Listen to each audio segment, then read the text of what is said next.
How's it going, everyone? It's me, Mr. Bandwagon, and for those of you who know me better, my name is Angel. Today I'm going to be sharing with you probably one of the most disturbing YouTuber stories I've ever come across. This story is very tragic. It's about a young man named Randy Stair, and pretty much it's I guess he documented his own spiral into insanity. That's pretty much the tip of the iceberg. It gets crazier from there, and he ends up pulling through with a very horrifying crime that a lot of you might know. Anyways, let's get into this. Kick back, relax, put your feet up, grab some snacks, and let's get into the dark YouTube story of Randy Stair.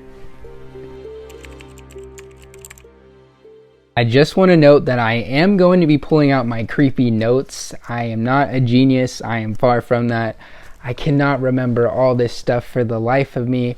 Props to all those awesome, creepy crime YouTubers out there that can remember all this information. Seriously, this is hard. So I made notes of all the things that happened, and I'm going to be reading it with you like I'm telling you a bedtime story, except this story is full of death and horror and tragedy, so you probably won't fall asleep to this, unless I guess some people do, and yeah, those people are built different for sure. But let's get into this crazy story and check it out. Randy Stair, who also went by the name of Andrewblazeonline, had a fairly successful YouTube channel where he mainly focused on funny content more correlated with himself, like based around his personality kind of thing. Throughout his time on YouTube, Randy would continue to grow as he put out these interesting videos that his followers enjoyed to watch. I mean, something about his recording style just felt more personal, like you were his friend and you were along with him for the journey, kind of like a vlogger, you could say. Things would go on as normal, centered around him and his thoughts and his enjoyable, humorous personality. But over time, things would suddenly start to take a seriously dark turn. It was most likely a very disturbing thing to watch, but throughout Randy's time on social media, he began to upload very personal content, which was pretty much himself documenting his own tragic descent into what experts would call it madness. Randy would obsessively talk about his personal interest in cartoon characters and his terrifying interest with the Columbine killers. He even compared himself to a character on the famous Nickelodeon show Danny Phantom, shout out that show by the way, I freaking love that show, named Ember McLean. This female character was known for being the somewhat unpopular kid who had personal troubles in high school while simultaneously also having dreams of becoming a rock star. So in a way, Randy connected himself with that fictional character, which is, somewhat understandable. I mean, I think we all have characters we look up to, but his strong obsession with the cartoon world and with the Columbine killers is what makes this whole thing seem like a foreshadowing recipe for disaster. I guess another non-nice way to put that is he was just somewhat delusional. Like he was getting this imaginary world mixed up with reality, and he didn't see things like an average person would. Randy even kept a hidden journal where he wrote his own personal views on life, and most everything he talked about in all of his writings is extremely messed up.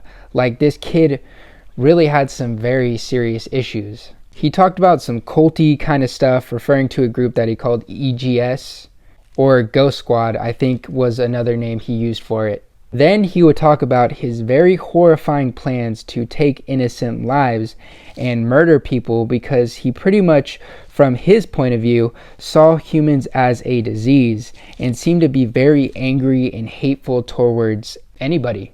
I'll make sure to include some of his writings in his journals. You could actually find this stuff online and show you what I'm talking about. That way you can get that side of the story as well.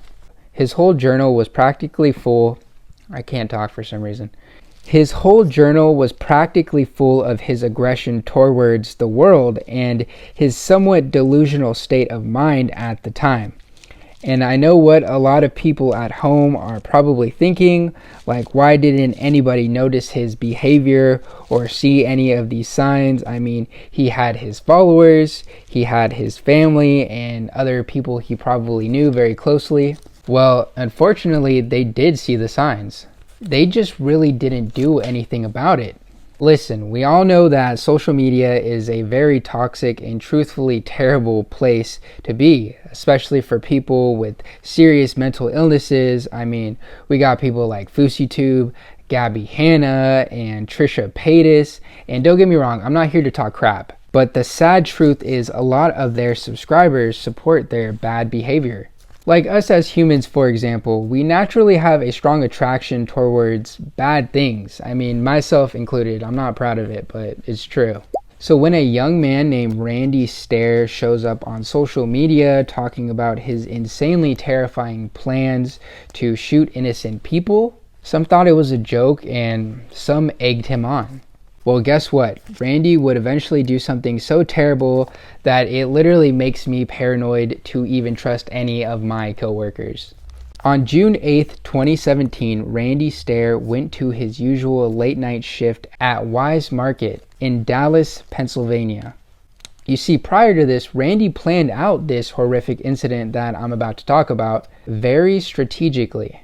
Like, he really idolized all the vicious mass shooters and wanted to be a part of that evil club.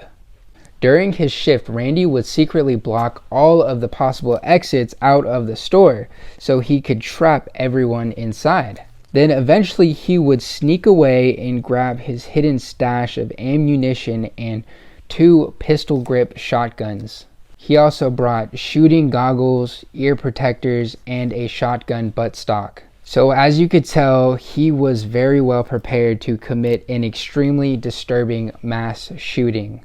After he got all ready, Randy would creep his way through the supermarket aisles, shooting any unlucky person to cross his path. He did actually let one female coworker get away, showing somewhat of remorse, but everyone else was not so lucky. He ended up shooting and tragically killing 3 people: Terry Sterling, Victoria Bronze, and Brian Hayes, before shortly after hiding away in the store and taking his own life. After that, during the investigation, a lot of his secrets would eventually start to get uncovered. Before Randy decided to commit this terrible crime, he actually left his parents a goodbye video explaining how he was very suicidal and how he never truly felt comfortable being himself. Randy also talked about his desires to get a sex change because he, or I guess she, always truly felt like a woman on the inside. I mean, as you could tell, the build-up to his actions is there. Like, this kid was troubled and no one really seemed to hear his cry for help. I think he even posted some tweets about it before following through with this terrifying murder. But I don't know how everyone seemed to ignore his cries for help. And honestly, as messed up as this whole case is, my heart humbly goes out to all the victims and the victims' families, but I really wish this kid got some help, man. I mean, sometimes that's all it takes, is just reaching out and talking to someone that's feeling down. Just letting them know that people do care about you really goes a long way. And man, this whole thing was just freaking messed up. That's the only nice way to put it. Sometimes all it takes is just treating someone like how you would want to be treated, and who knows, if this kid was treated a lot better, maybe none of this would have happened. I mean, this was a different age of time. There was still a lot of bullying, there was still a lot of judgment, so he was probably having just some self-hatred, and he didn't feel accepted into society. Therefore, he was angry at everybody, which somewhat from a psychological standpoint I can understand. I don't think what he did was right at all, but man, we really got to be nice to each other because people can snap. Anyways, that's the story I am sharing with you today. I hope you enjoyed it. I try to upload these longer videos when I can. I do shorts pretty often, so if you like the short content, I definitely will have it there. If you like my channel, please feel free to subscribe. Drop a like letting me know that you are enjoying the videos. It really goes a long way, and I appreciate everybody and all your time. If you have any crime stories you would like me to talk about, please put it in the comments down below. I would love to research it and possibly do a video that you are talking about. Anyways, thank you all. Peace out. Have an amazing day and stay up, everybody.